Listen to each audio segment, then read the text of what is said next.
كم مرة أكلتي شي بتحبيه وحسيتي بالذنب؟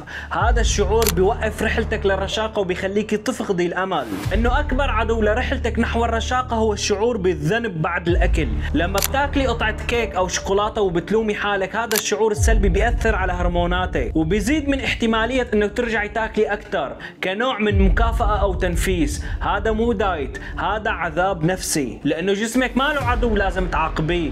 السر هو إنك كيف تتعاملي، كيف تستمتعي بالأكل المفضل إلك بمرونة وبدائل متعددة، وتفهمي كيف تعملي توازن لباقي وجباتك.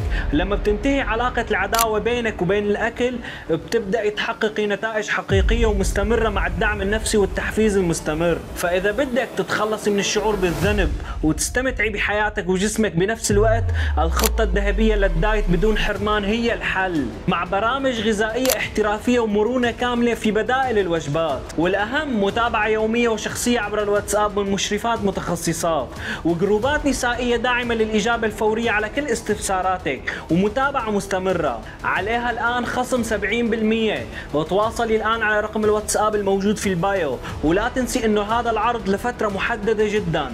لا تضيعي هالفرصة. سلام.